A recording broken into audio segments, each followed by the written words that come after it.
What's happening, everyone? TomGorian here, and welcome back to episode number 4 of the F123 Haas to Glory Driver Career Mode series. Today we're getting ready for Haas's home Grand Prix, well, the first of 3 home Grand Prix if you count Las Vegas and also the Circuit of the Americas. Today we're getting ready for the Miami Grand Prix at the Miami International Autodrome Circuit. It's the circuit that literally goes around the Miami Dolphins, where the Miami Dolphins play fake football and all that other crazy stuff. Anyway, let's get on to this video, episode number 4. Check out the previous video in the link in the description. Also, check out the playlist, and also, if you like what you see, make sure to hit the like button and also subscribe for more F123 content. I'm trying to get to 700 subscribers. The growth has been phenomenal ever since the first episode, and now we are looking to try and capitalize on some more subscribers. Subscribers. Anyway, right.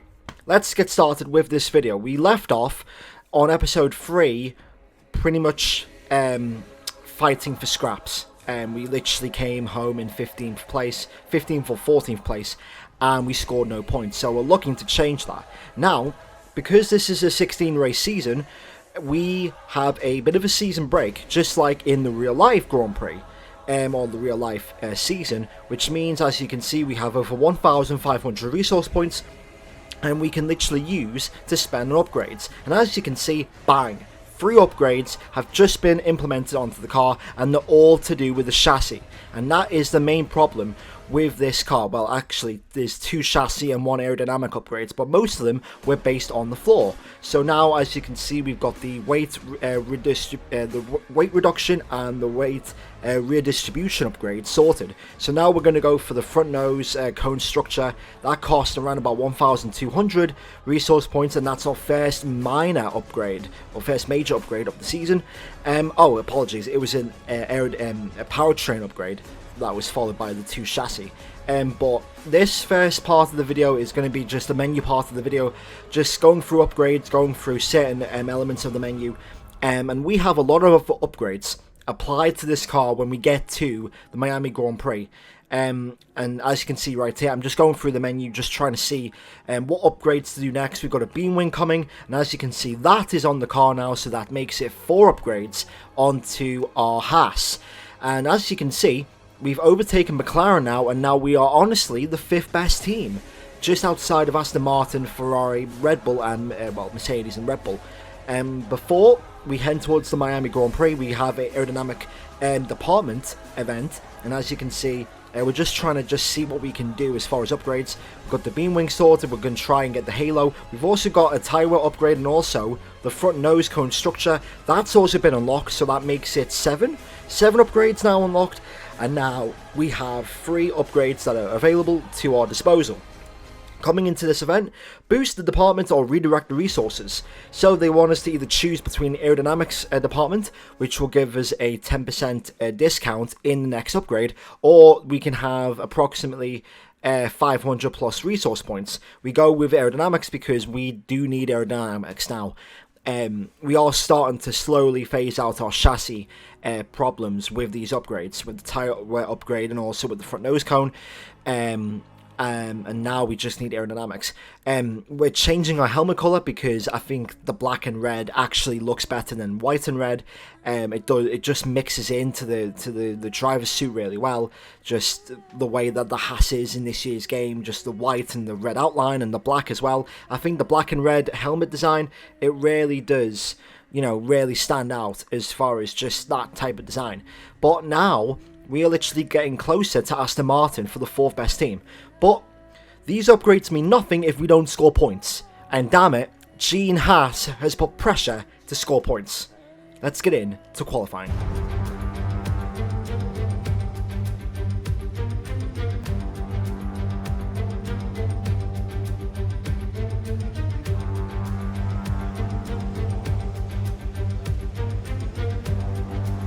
So before, I was thinking, oh, for God's sakes, it's raining in Miami. But this qualifying session is actually ridiculous. So this video is titled Star in the Making, and the reason why it's titled is because what you're going to see in this video, it's absolutely epic.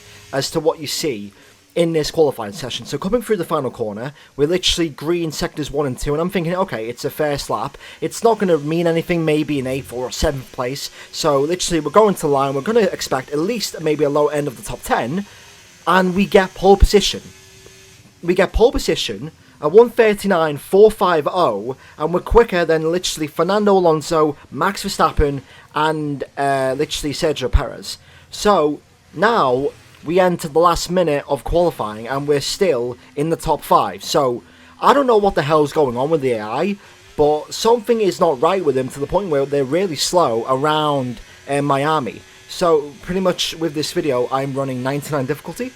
And I thought that was the right balance because of what happened in the last race in Australia. But alright, so this is where the lap counts. So the track is now starting to dry up. It's still intermediate conditions. However, the track is now starting to be really ramped up as far as track time. So here we go. One last attempt to try and snatch pole position from Fernando Alonso. Turn 1, you want to brake early and turn in early. We've went really wide already, but as you can see, the track is quicker because we are literally 4 times up, not even before turn 4. And yeah, that's literally just the track grip, the weather evolution, and also track evolution. I wanted to make sure that I got a lot of laps in practice, and also a lot of laps in qualifying, just to help me prepare for this final lap. And so far, it's not really been a bad lap or anything. It's just been standard. So as you can see now, Carlos Sainz 1:36, and the time is starting to come down. We're 1.4 seconds up on the lap, and it will be probably around about 1.8, maybe 2 whole seconds as soon as we get done with this lap. Coming in towards the Mickey Mouse section now, and we've literally nailed that corner beautifully. We still need to upgrade the front end of the car, but I genuinely think it's because of the setup, because we are running with slightly low wings for this race weekend. Entering this chicane, we worked on the suspension to the point where we ran soft air suspension for the setup. George Russell goes quickest with a 1:36.2, but we are actually quickest in Sector 2. So, as the final car on this track, can we, in a Haas at a home Grand Prix, snatch pole position here at the Miami Grand Prix? Entering the final corner, we went slightly wide though, but we're still gaining time. 2.9 seconds, it's going to be 3 seconds of lap time. The DRS is enabled, so we will get extra. Straight line speed, across the line we go! Is it pole position? Oh, it's second place! Second place in the race! Less than half a tenth between me and George Russell, but Russell has a 5-place grid penalty, and so does Albon, I think Guan Yu Zhou, Valtteri Bottas, and Nick De Vries all have penalties in this race. And look at the gap between me and Russell. I was literally half a tenth away from snatching pole position, and I think it was that final corner, you know. But as you can see, the gap between the top 5 and the top 10 is literally a second. But as you can see, Perez, 5-place grid penalty. Magnussen as well. They almost have been blocking each other on the outlaps towards start of the last lap, because yeah, that I hate it when literally you're letting the AI go and they just slow down right beside you, and you're not on a lap and they're not, and they just, you know, slow down and they have to go, otherwise you'll just lose tire temperature. But it's second place. Well, technically it's first place as long as we don't get any grid penalties. So we've taken technically pole position for our first home race here in Miami. Gene Haas is going to be proud, but the job is only half done. Let's do this. We are here in the coastal shores of Florida for the Miami Grand Prix, which has become the 11th Formula One track held in the United States. The grandstands are packed for what we hope is going to be another fantastic race.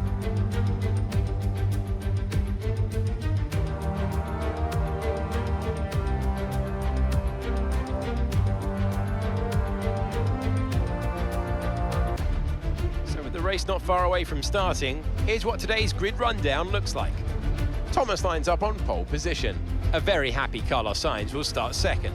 Looking down the rest of the grid, we have Norris, Bottas, Russell, Tsunoda, Zhou, Fernando Alonso, Ocon, Leclerc, Hamilton, Albon, Oscar Piastri, Sargent, Stroll, Gasly, De Vries, Perez, Magnussen, and Max Verstappen completes the grid.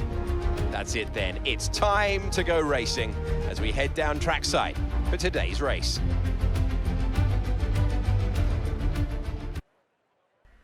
I wasn't expecting this.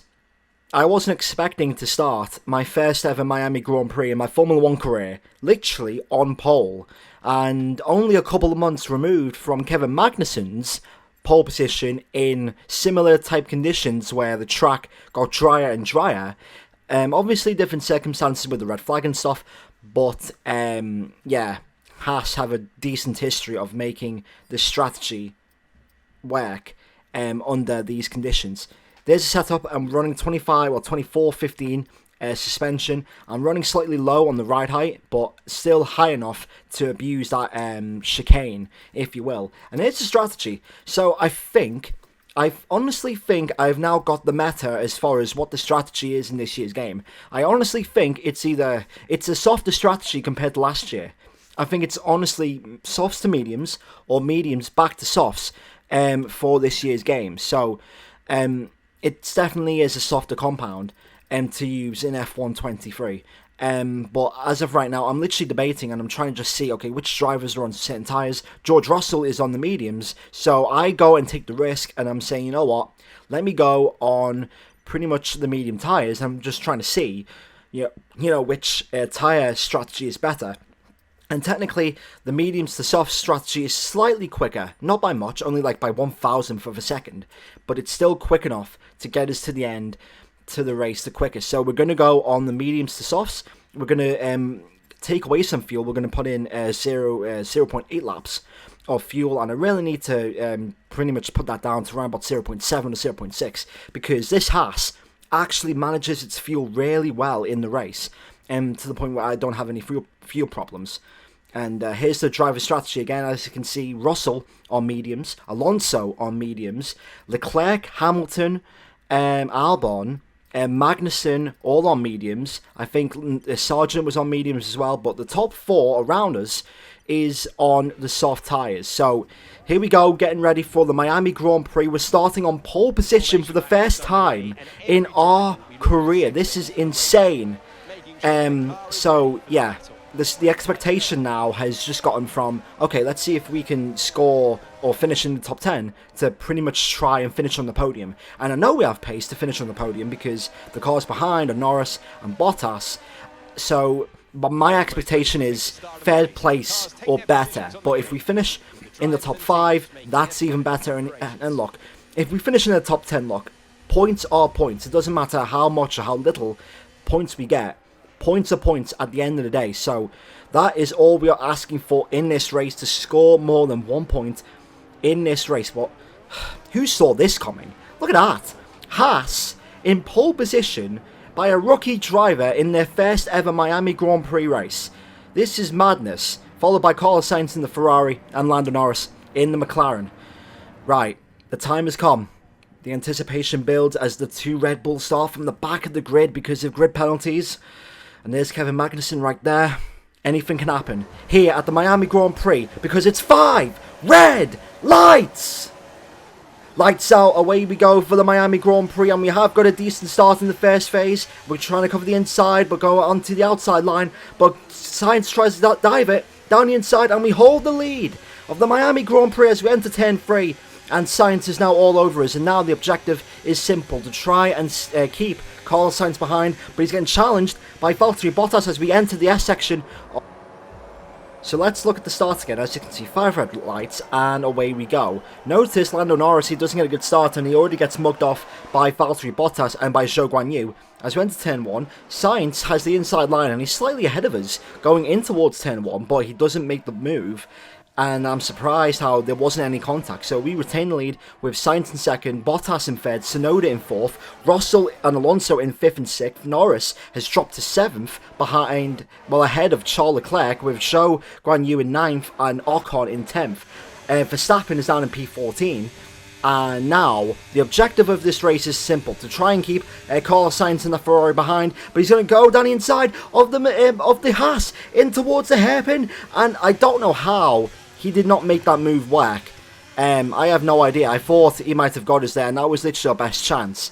of this entire race. So coming on towards the end of lap number 2, beginning of lap number 3, and we set the fast lap of 131.838, and slowly but surely we was gaining time and extending it to Carlos Sainz, but he was still there because of DRS. And as you can see, notice the gap between us and Bottas, Tsunoda and Russell. Russell is getting held up by the soft runners of Tsunoda and Bottas. Meanwhile, we're extending our advantage. And the reason why we're extending our advantage, and the reason why I am extending my advantage on Carlos Sainz, is because of that little sector right there, because of that chicane. Because I'm using the bump and not really the curb, and I'm not using the suspension, I'm using the floor. So that way I'm just literally riding over the curb, literally, and that's gaining me at least 4, 5, 6 tenths on that little sector pretty much alone. So as we come on towards lap 5, we're entering the main straight, and Sainz is just slightly behind us. And as you can see, 1 lap later, lap 6, Sainz does have the fast lap, and he's literally 4 tenths, but because we have overtake on, he can't really do anything against us and our straight line speed with our setup. But as we enter this chicane almost, we nearly lose the back end twice, entering and exiting the chicane. And as you can see, short shifting into third and then going full throttle into fourth. And we were just, extending all the time in the world. And here it is once again. As you can see, Sainz is literally, 4, 5 tenths behind. And exiting the chicane, watch this. Turn in, bang, bang. That is perfect. And then the final entry, bang, right there. And as you can see, look, it just jumped from 6 tenths to now over a second. So now Sainz is no longer in the DRS. And literally, as soon as he wasn't in the DRS, it was over for little Carlito boy. So lap 10, he comes in for a change of tyres. I think he's doing the 2-stop. Meanwhile, everyone else around him is doing the 1-stop, and especially me, Russell, Alonso and Leclerc are doing the mediums to softs, and I think Sainz is doing the soft, medium, soft, or soft, soft, medium. He's doing a 2-stop anyway. So as you can see, lap 12, and we are in a world of our own for the first time in a long time, and now I have the ability to just drive. I don't want to focus on the car ahead or the car behind. I just want to focus on each and every corner. And obviously we were slower. We were like a second slower than our fast lap because we didn't have the overtake and we didn't have, better grip. We had worse grip on the medium tires. But as you can see, we're just gaining time for that section. And as you can see, the gap between me and Alonso is 14 seconds, and that is George Russell. Russell has lost it on the exit, or the entry in towards that little Mickey Mouse section. And as you can see, that's Charles Leclerc. He's just hit him literally up the side pod, and that is his front wing damaged in this race. So Leclerc is going to lose so much time in this race. So end of lap 17 on to lap 18, and we're going to come in for our one and only stop in this race. We're going to come in on from the mediums to the softs, and the softs should easily take us to the end of the race. So all we have to do is time this right, and we're pressing it now, and we could have just bottled this race lead. We used to get perfect turning, but we've only got a good turning, which is going to cost us 3 tenths, and that has just cost us another 3 tenths by the release. So as you can see, there's the red dot, there's Carlos Sainz in the Ferrari. He's went for another set of softs in towards turn 1. We have to adjust because we hit the wall, and Carlos Sainz is back in the lead of this Miami Grand Prix. Oh no! Oh dear God, that's not went well. Yeah, that's went horrifically wrong. But the one positive that we have is that we have fresh softs. Well, colder, but fresh softs. He has used softs. So as you can see, look at the exit we get on the long left-hander. And we're not going to waste any time. He closes the door on the little right-hand kink of that little that king corner of the straight. It's me first, Carlos Sainz, going in towards the hairpin of the stadium section, and we take the lead once again of the Miami Grand Prix. Haas leads the Miami Grand Prix once again ahead of the Wex Ferrari, and that was epic. That was epic. That was the race deciding overtake. If I didn't overtake Carlos Sainz, we would have lost the race. But as you can see, he would have boxed anyway. He literally pitted again, I think 2 laps later, and yeah, he has now conceded track position, because he's now done a second stop. Nick de Vries has retired from this race, and the worst thing that could happen to us now is literally a safety car. So let's see what happens. So Nick De Vries, where is he? He's literally in sector 1, and he's just pulled off. Nick De Vries, the Honda engine has gone bang, and that is his race over of the Miami Grand Prix. And I am shitting myself at this point, because I'm due a safety car, and I might be even due for a red flag. And the last thing I want is a red flag or a safety car to come in and literally fuck up my race and fuck up my strategy with literally 10 laps to go. So there's sector 1, there's a yellow flag in sector 1 as we set a fast lap over 1:30.663, and all I'm hoping for is that there's not another incident that might bring out a safety car, and as soon as I think that, there's another yellow flag, and that's Valtteri Bottas. Bottas has lost it on the exit of the final corner. And this is even worse. As you can see, look at the yellow line, or the yellow sector, literally, and there is Bottas. And now, he is literally blocking the traffic. He's now literally, that's a traffic jam. And he's just literally ruined the races of, Alex Albon and the 2 cars behind. Now, somehow, that wasn't a safety car. And I don't understand why. However, if you watched last year's career mode, the My Team career mode, I think the Williams had a similar issue where he just literally binned it and he didn't move, and that caused a safety car, even though there was no one there and he could have literally reversed. But there was no safety car, there was no red flag, and we were just left alone to do the business. And now we're entering the last sector, and this is surreal. Mark it down, ladies and gentlemen. June 21st, 2023. Well, June 20th when this gameplay's being recorded. June 21st, 2023. A Haas wins a Formula 1 race. They said it could never be done, especially in F1 career mode, but we've done it in our first race. We win the Miami Grand Prix. Fantastic drive. That's just fantastic. Amazing. You deserved that race win. Well done, mate.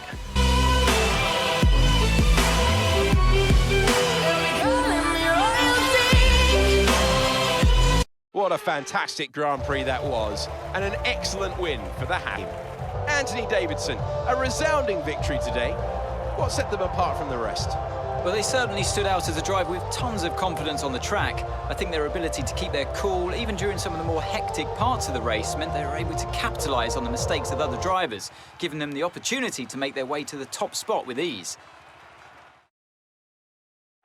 Haas are no doubt happy with today's performance, having secured the win this weekend. And our drivers are making their way out for the podium celebrations as we speak. I can't believe this. I honestly cannot believe this.